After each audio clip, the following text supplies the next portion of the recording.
자, 기도합니다. 하나님 이 시간 마음과 생각을 열어주시고 하나님 말씀 가운데 세임 얻는 귀한 시간으로 삼아 주옵소서. 하나님 말씀이 마음속에 새겨지기 원합니다. 영광 받으시옵소서. 예수님의 이름으로 기도드립니다. 아멘. 오늘 본문에 나와 있는 수로보니게 여인을 보게 되면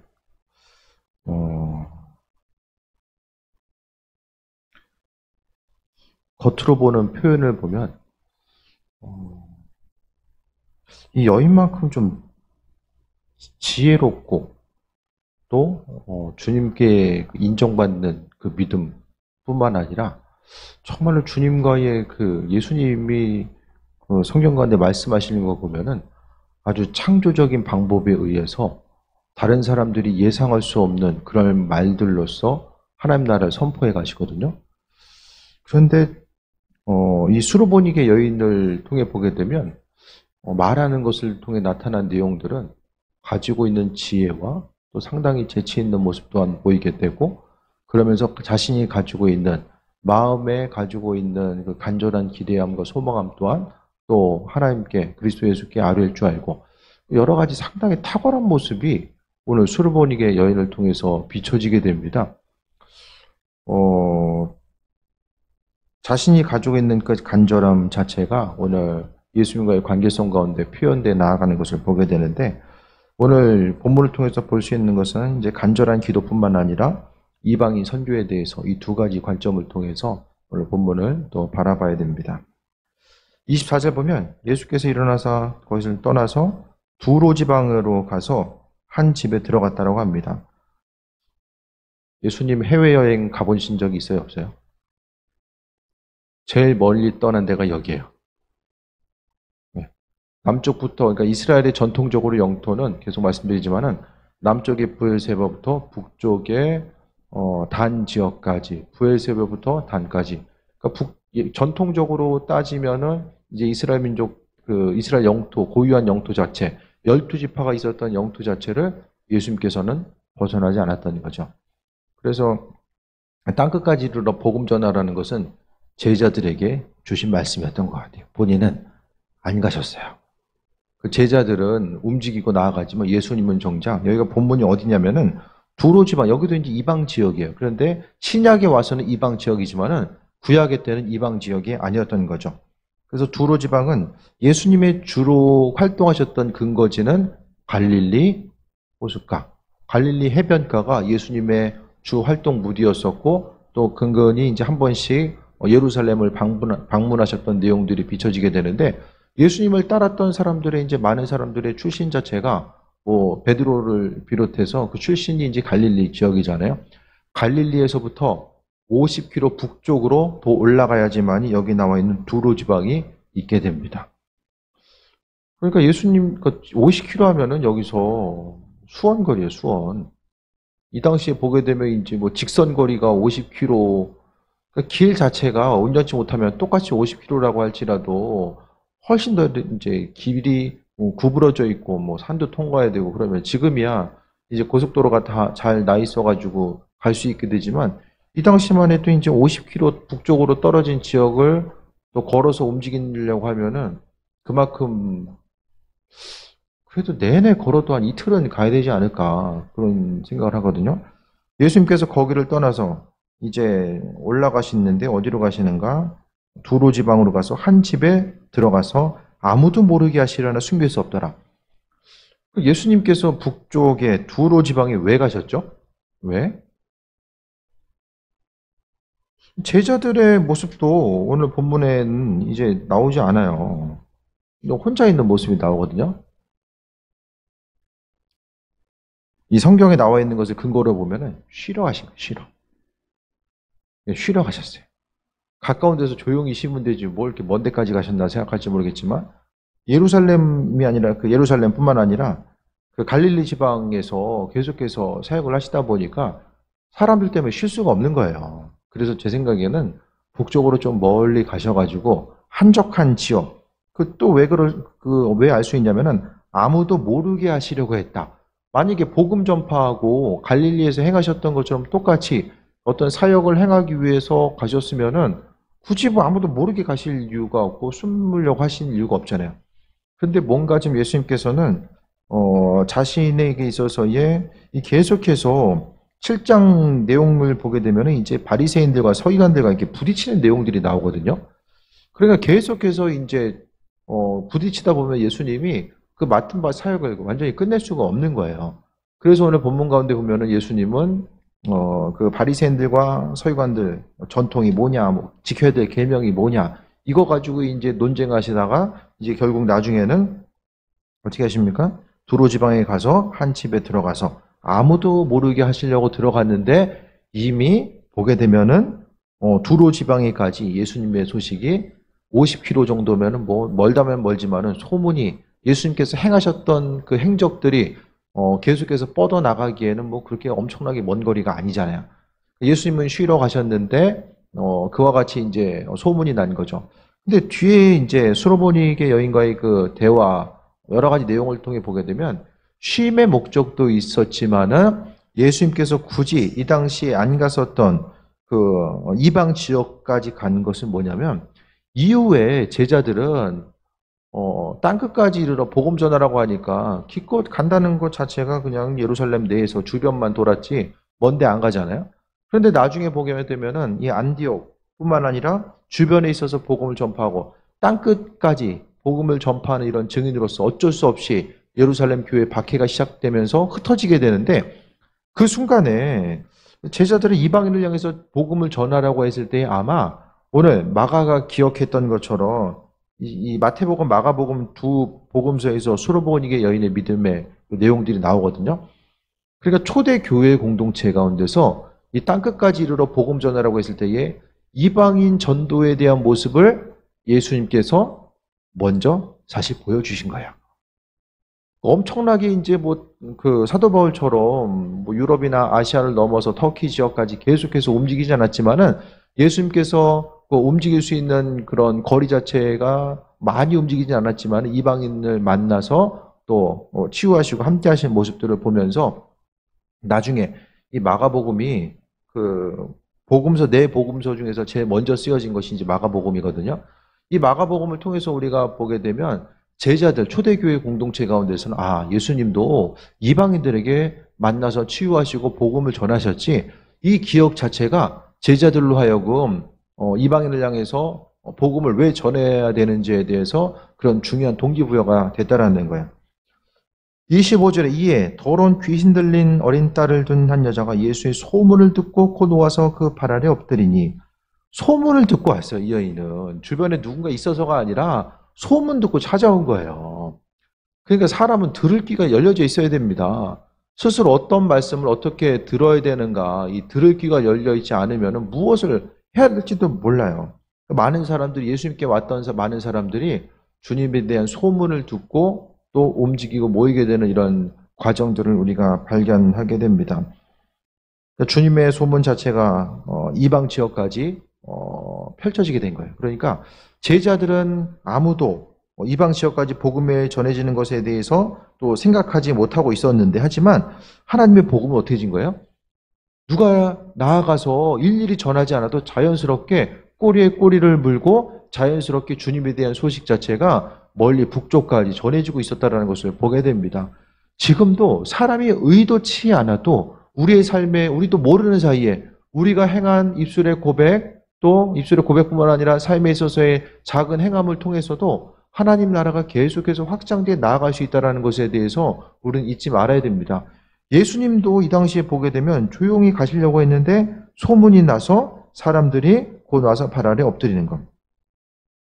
뭐든지 소문이 잘 나야 되는 것 같아요. 교회도 소문이 잘 나야 되고 장사하는 집도 소문이 잘 나야 되고 다 소문이 잘 나야 돼.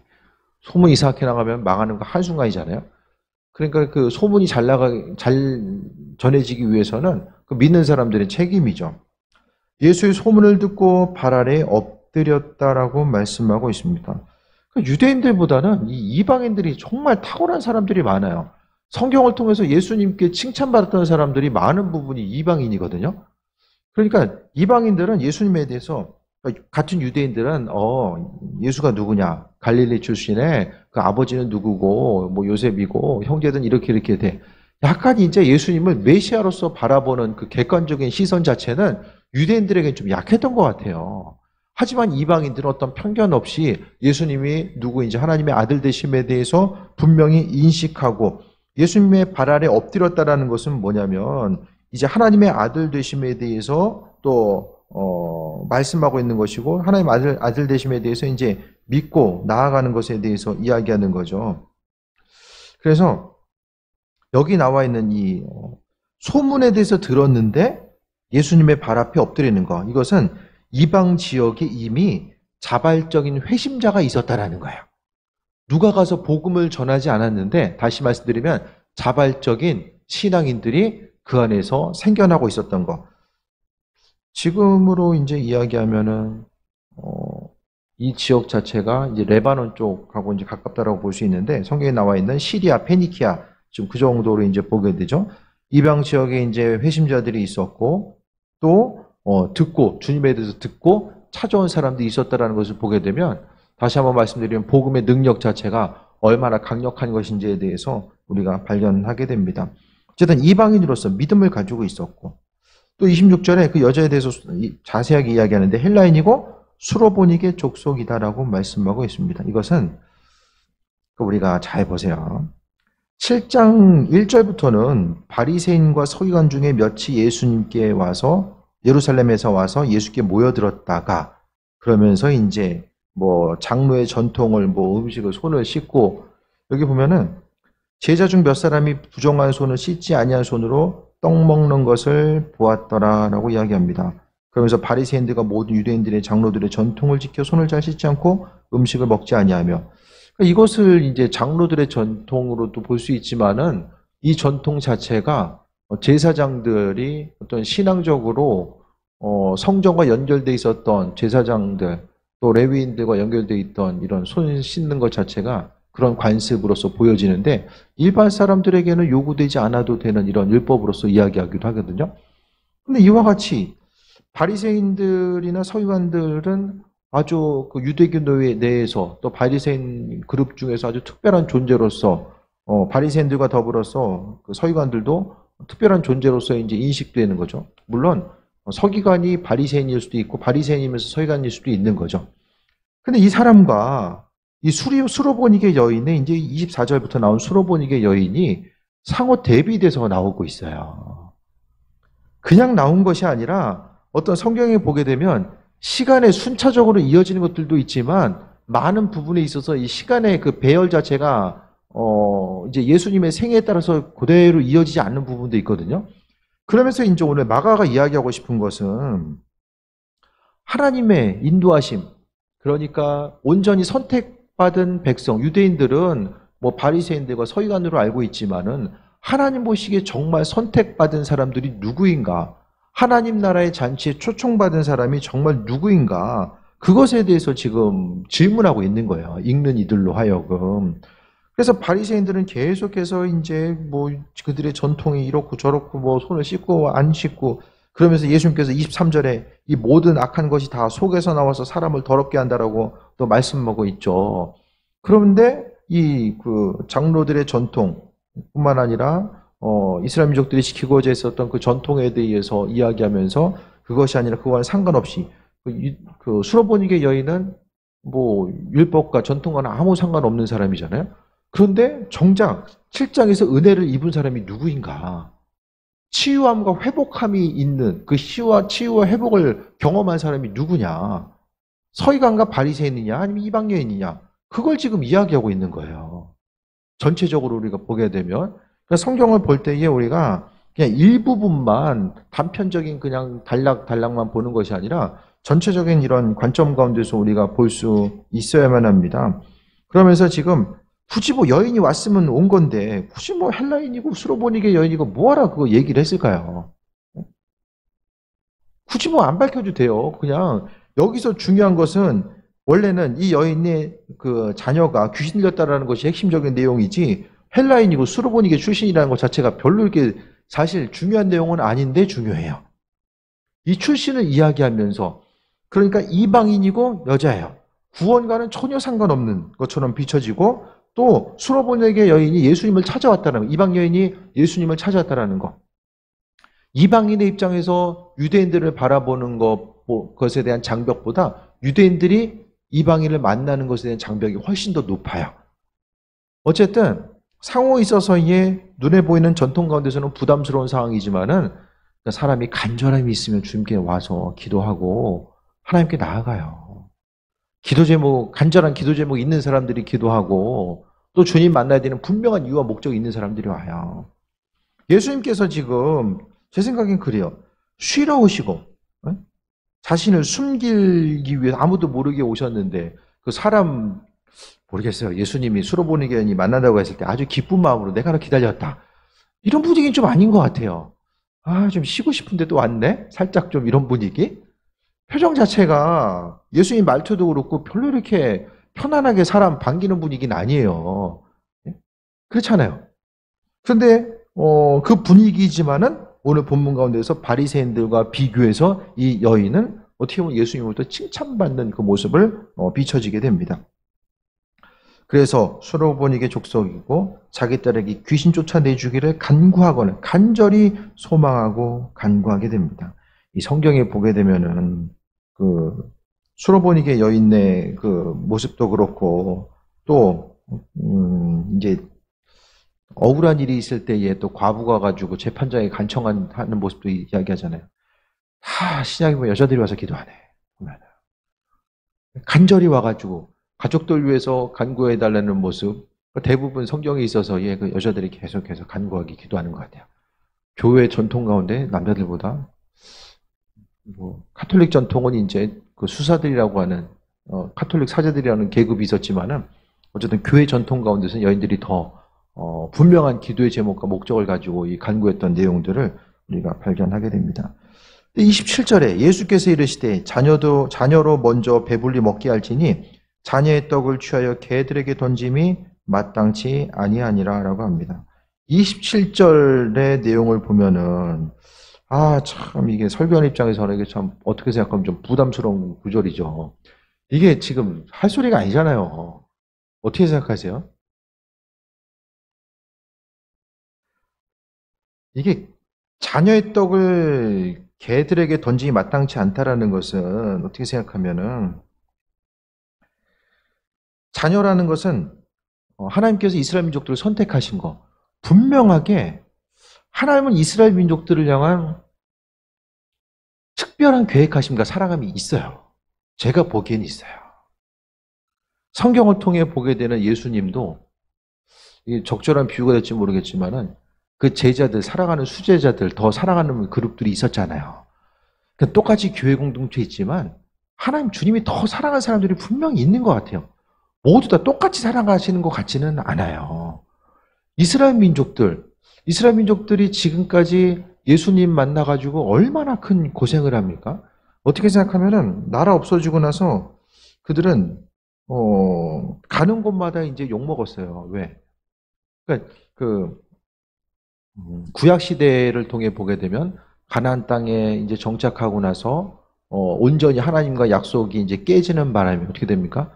포로 생활을 경험하게 되고 포로 공동체로 갔다가 돌아오고 나서 그들이 이제 주권을 가진 것 자체가 한 100년 정도 돼요. 100년, 그러니까 신구약 중간 시대에 100년 정도 주권을 가지고 있다가 주후 70년에 망하게 되죠. 그때부터 이제 계속 흩어지게 돼요. 흩어져요. 그러면서 이제 계속해서 이리저리 떠돌아다니고 중국에 유대인이 있는 거 아세요? 중국의 한 마을인데 거기 가니까 사람들이 얼굴은 동양인인데 행하고 움직이는 건 유대인인 거예요. 유대인의 전통을 가지고 있어요. 머리에 이제 키파 이제 쓰고 구약 성경의 말씀 읽고 돼지고기 안 먹고 그런 전통을 지키고 있는 사람들이 아시아에도 있고 에티오피아, 아프리카에도 있고 그러니까 주 70년에 이제 흩어지고 나서 이들이 유대교의 전통을 지키면서 그러니까 남의 나라 남의 민족 가운데서 이제 살다 보니까 물론 동화되고 살아가는 부분도 있었겠지만은 힘들고 어려운 상황들을 계속해서 경험하게 됩니다. 예수님께서 십자가 달려 돌아가시고 나서 이제 어떻습니까? 유대인들은 어떤 멍해를 봅니까? 저 예수님 죽인 민족. 그래서 1900년대까지도 어떻게 했어요? 그러니까 유대인들은 가는 데마다 그 이민을 많이 해서 또 살잖아요. 1900년대 이제 보면은. 근데 이민 가서도 어떻게 됩니까? 욕먹는 거예요. 예수님 죽인 민족.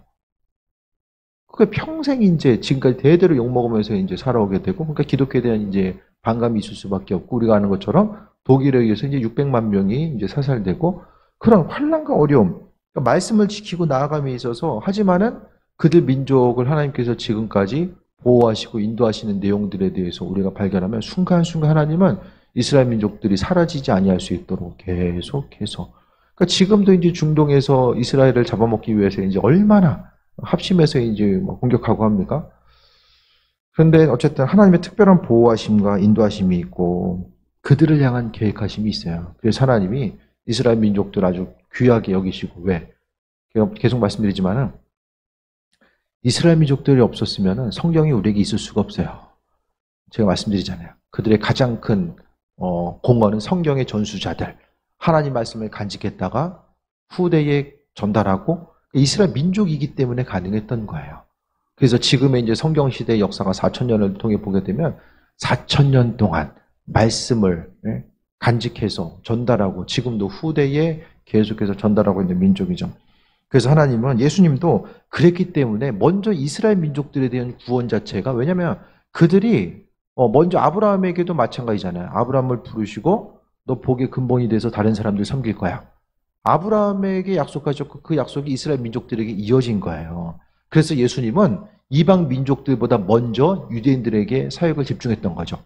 예수님이 그게 아니었으면 세계 곳곳에 사도바울처럼 돌아다녔을 거예요.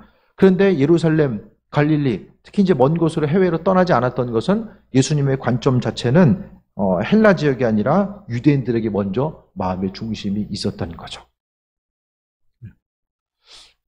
그래서 어쨌든 간에 우리가 이스라엘을 향해서 선교헌금하는 것도 되게 중요한 의미성이 있습니다. 우리가 지금 선교헌금하는 걸 통해서 어떤 일들이 나타나요? 예루살렘에서 하나님을 찬양하고 기도하는 것, 그 유대교의 중심, 핵심 지역에서 하나님이랑 그리스도 예수의 그 목소리가, 그분이 증거될 수 있는 기도하는 목소리, 그리스도 예수에 대한 목소리, 그분을 향한 목소리가 계속될 수 있도록 우리가 함께 헌신하고 나아가는 거예요. 그러니까 이스라엘 민족들을 향한 하나님의 특별한 인도하심과 예비하심이 저는 있다라고 봐요. 아유, 뭐 다른 목사님들 뭐 그런 게 어딨냐, 뭐 다 하나님 백성이지. 근데 저는 이 신구약의 이제 특히 이제 내용을 보다 보면 그런 생각이 좀 많이 더 들어요. 그 다음에 자녀로 먼저 배불리 먹게 할지, 예수님도 자녀들이 먼저 배불리 먹는 거. 특히 이 시대 가운데서도 교회 공동체 안에 있는 것이 또 그 자녀들이잖아요. 하나님은 믿지 않은 사람보다는 어쨌든 믿는 사람들은 그 자녀들을 향한 계획하심과 특별한 예비하심이 분명하게 존재한다는 것을 기억해야만 합니다. 여기서도 이방인보다는 자녀들. 그러니까 우리가 하나님의 자녀라고 한다면은 하나님께서 특별한 은혜 가운데 우리를 불러주시고, 자녀들의 떡을 취하여 개들에게 던짐이 마땅치 아니하니라. 이 개라는 것은 어떤 사람들은 이 성경을 좀 예수님이 좀 말씀하신 걸 좀 순화시키기 위해서 이 개를 만약에 그냥 밖에 돌아다니는 들개가 아니라 집안에서 키우는 애완견이다, 이렇게 그 해석을 하면 어떻습니까? 조금 순화되는 부분이 있을 수 있잖아요. 성경학자들이 참 별짓을 다 해요. 이렇게도 해보고 저렇게도 해보고 이 말씀을 이제 풀어내야 되니까. 근데 대부분 학자들은 그거 아니다. 성경에서의 개는 이 대부분 들개거든요. 이방인들을 상징해요. 개가 어떤 특별히 나쁜 의미성도 있지만은 이방인들을 개로서 표현하기 때문에 그 당시에 가지고 있었던 그 유대인들의 전통대로 예수님께서 개라고 표현한 것이 한 가지이고, 또 한 가지는 믿음을 시험한 거예요. 여인이 말씀을 듣고, 하나님에 대한 말씀을 듣고 왔는데 그 말씀에 대해서 기억하면서 한 번 이제 얼마나 견고한 믿음을 가지고 있나 시험해 본 거. 다시 말씀드리면 좀 떠본 거죠. 그런데 왜 우리가 그렇게 성경에서의 성경 해석에 있어서 중요한 것은 분명한 또 근거가 중요해요. 이 근거가 떨어지면은 그냥 뇌피셜로 계속 돌려가지고 이랬을 것이다, 그게 아니라 이 성경에서 근거는 뭐냐면 예수님께서는 이미 이방 지역에 가셔가지고 거라사 지역에서 축사하신 내용들이 보여지고요. 중간중간 있었던 이방 도시에 머무르면서 예수님께서는 이방인들 향해서 치유하시고, 또 어떤 치유가 있습니까? 백부장의 믿음을 보시고 치유하셨고, 이미 질병, 육신의 고난으로 인해서 힘들어하던 이방인들 향해서 치유하시고 은혜로 베풀으셨던 모습들이 나오게 되고, 또 어떻습니까? 병자들이 있을 때에 이제 거라사에서 이제 그 치유받은 이가 어떻게 됩니까? 나아가서 5장 보게 되면 마가복음 5장 19절 보면은 이제 한 사람이 이제 귀신을 들렸다가 치유받고 나서 함께 이제 예수님하고 같이 다니기를 원하거든요. 근데 예수님께서 뭐라고 하시냐면은 집으로 돌아가서 주께서 내게 어떻게 큰일을 행하사 너를 불쌍히 여기신 것을 내 가족에게 알리라 하시니 라고 이야기하죠. 20절에 그가 가서 예수께서 자기에게 어떻게 큰일을 행하셨는지 대가볼레에 전파하니 모든 사람들이 놀랍게 여기더라. 돼지가 있는 곳은 이방 지역이에요. 유대인들 돼지 안 먹고 돼지가 있는 곳을 부정하게 여겼기 때문에 돼지가 나온다? 이방인들 지역이 유대인 지역이 아니에요. 가서 그러니까 이방인을 치유하신 거죠. 예수님께서 인종 차별주의자라서 그렇게 얘기하신 게 아니라는 거예요. 이방인을 향한 분명한 계획하심이 있었고, 또한 이 여인의 그 간절한 믿음 자체를 달아보신 거죠. 때로는 주님께서 우리의 믿음을 시험하실 때가 분명히 있어요. 우리의 삶의 순간순간마다 주변 환경을 통해서 한 번씩 우리를 찔러보실 때가 있다라는 거예요. 그 찔러보실 때에 어떤 어려운 환경이 될 수도 있고, 어떤 말이 될 수 있고, 다양한 것들이 있을 수 있는데, 그 가운데서 우리가 항상 기도하고 있다 보면은 하나님께서 우리에게 어떤 마음의 감동으로 허락해 주실 때가 있고, 그 마음에 어떤 그 달아보실 때에 믿음으로 반응하는 것 자체가 무엇보다 중요합니다. 예수님께서 개들에게 던짐이 마땅치 아니하다라고 했을 때에 있는 그대로 그냥 바라보게 되면은 이 여인이 아유 사람을 개로 표현하는구나 그냥 그리고 그냥 박차고 나갔으면은 그냥 끝나는 거죠. 그렇죠? 성경은 인내를 되게 중요하게 여깁니다. 말씀 붙들고 기다리는 것을 엄청나게 중요하게 여기고 있어요. 그러니까 주님은 항상 우리가 행하는 모든 것들에 대해서 귀하게 여기시고 인도하시는데, 예수님께서 이제 말씀하셨죠. 그래서 27절을 우리가 해석할 때마다 시험을 통해서 믿음을 불러 일으키길 원하시는 주님의 마음이 있었고, 또한 이스라엘 민족 유대인들이 개로 여기지만은 반드시 복음이 전파되어야 되는 대상이다라는 사실을 오늘 예수님께서는 강조하고 있어요. 그래서 오늘 서두에 이야기했던 것처럼 초대 교회에 있어서의 화두는 복음 전파였거든요.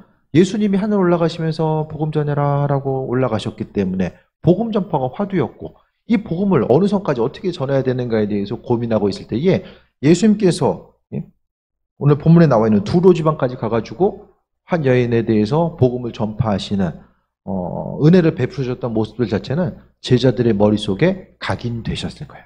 각인되어서 나가서 이제 끝까지 복음 전하는 복음의 주인공으로서의 모습을 가졌을 것입니다. 28절에 여자가 대답하여 이르되 주여 올소이다마는 상 아래 개들도 아이들이 먹던 부스러기를 먹나이다 라고 이야기합니다. 그러니까 평범한 사람이 아닌 거예요. 이 여자분도. 네? 지금 어떤 일을 행하고 있어요? 이것은 이 여인은 주님의 잔치, 그러니까 하나님께서 베풀어 주시는 자리에 이스라엘 민족들이 우선적으로 참여하는 것도 인정하고 있어요. 네? 주여 올소이다마는 주인께서 하신 말씀이 옳습니다.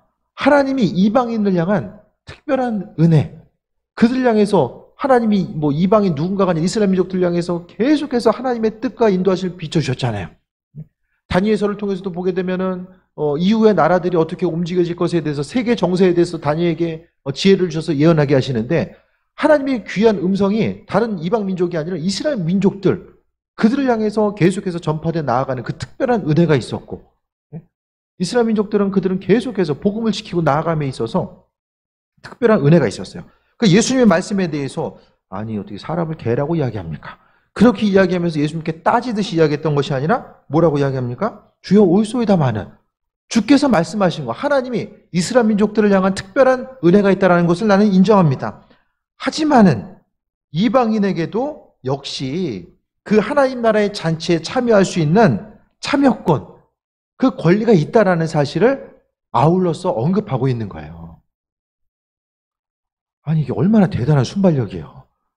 여러분, 이게 딱 듣고 나서 이 말을 할 수가 있어요? 보통 사람은 아니다. 제가 봐서는. 왜 이럴 수밖에 없어요? 간절하잖아요, 지금.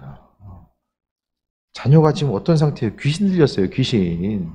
그러니까 먼저 예수님께서 귀신을 쫓아낸 사건 자체가, 거라사 광인을 쫓아낸 사건 자체가 귀에 들린 거예요.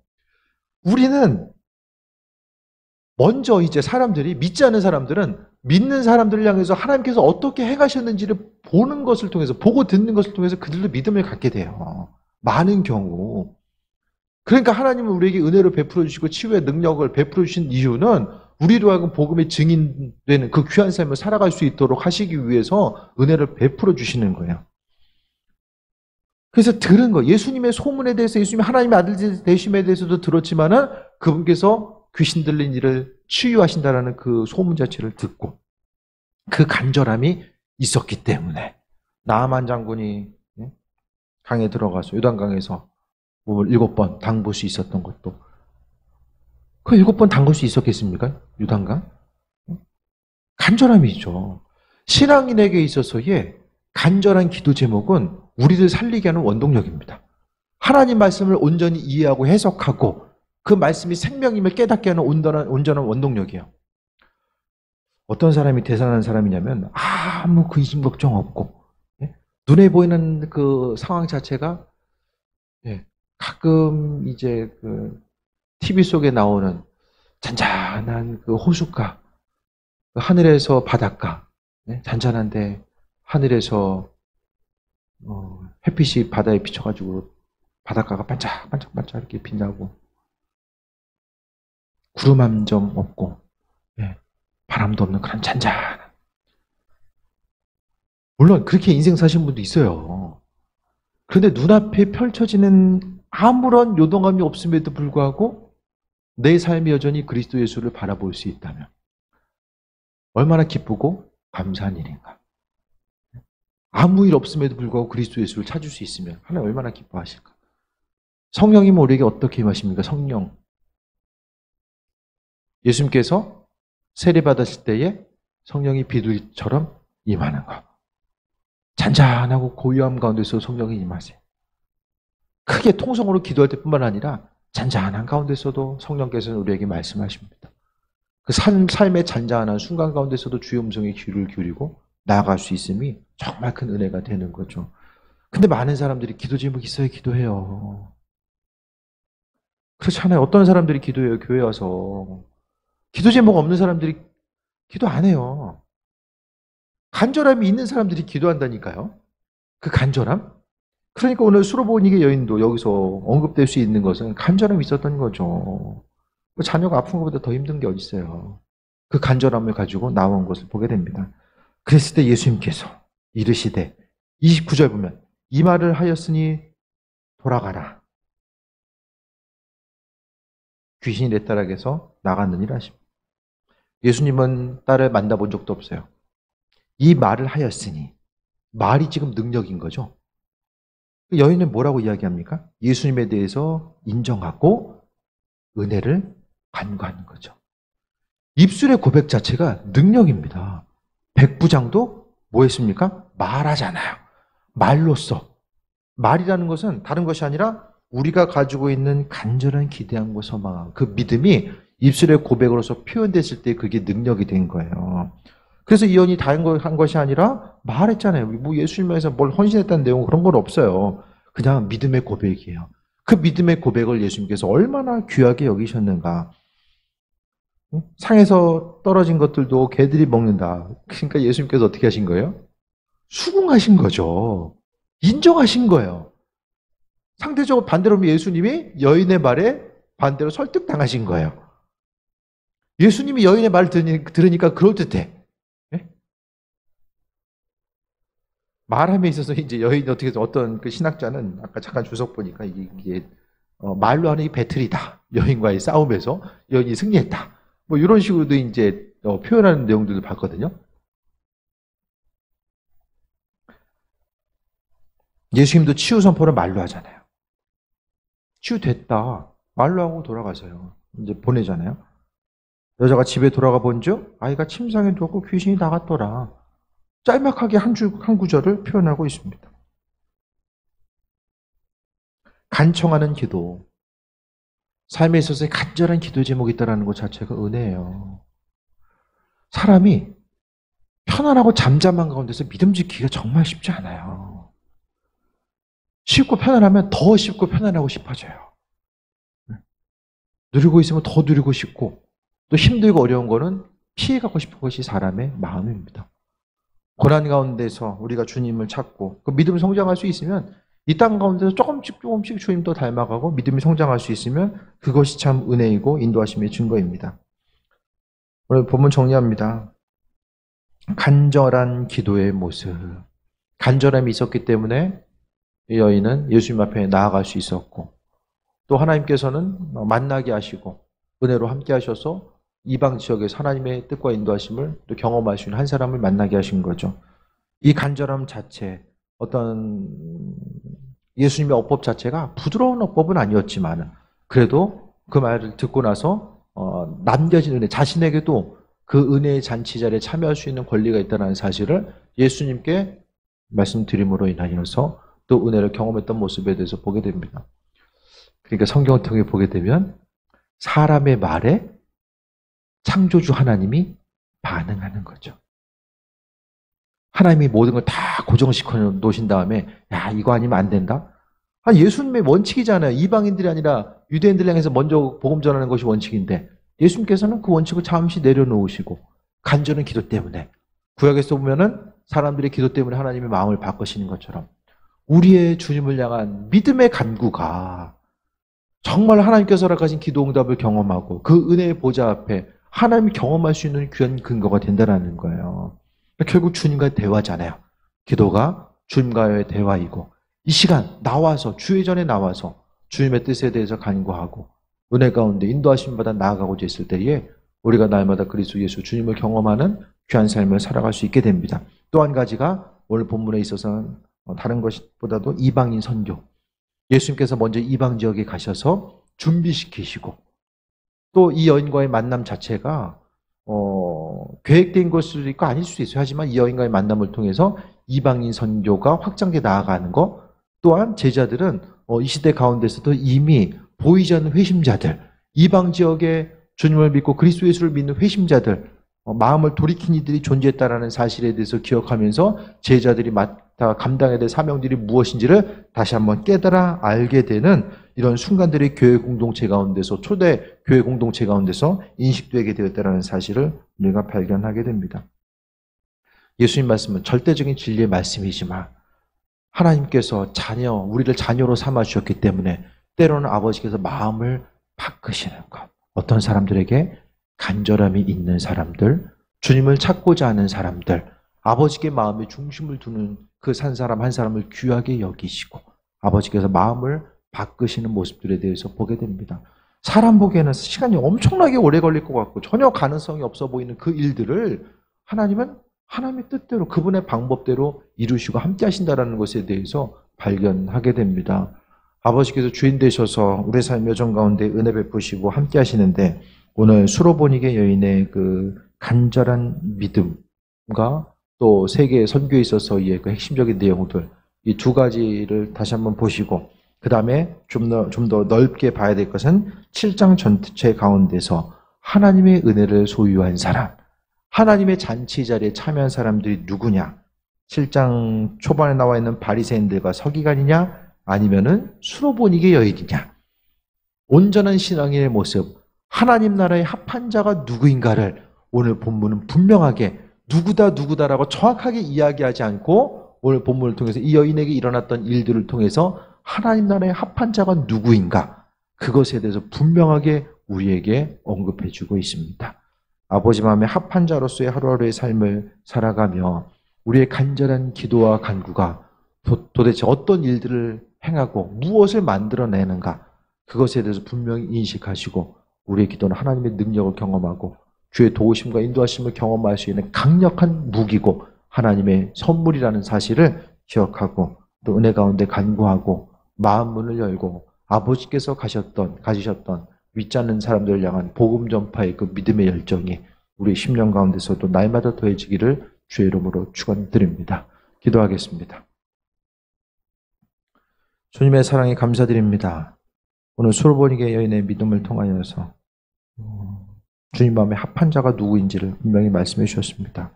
우리의 10년 가운데 주님을 향한 갈망함과 믿음의 열정, 소망함이 사라지지 않게 하시고 오직 그리스도 예수로 인하여서 강건함 누리고 나아가게 하여 주옵소서. 이 여인에게 있었던 은혜와 풍성함과 치유함의 역사가 우리의 삶의 여정 가운데 함께하기 원하오니 인도하여 주시고 여전히 성령 하나님을 통해서 역사하고 계신 주님께 마음의 중심 두기 원하오니 아버지 하나님 우리의 삶을 받으시고 은혜 충만함으로 더하여 주옵소서. 모든 것이 주님의 은혜입니다. 새 힘 허락하시고 믿는 자로서의 복된 삶 누리게 하여 주옵소서. 예수님의 이름으로 기도드립니다. 아멘.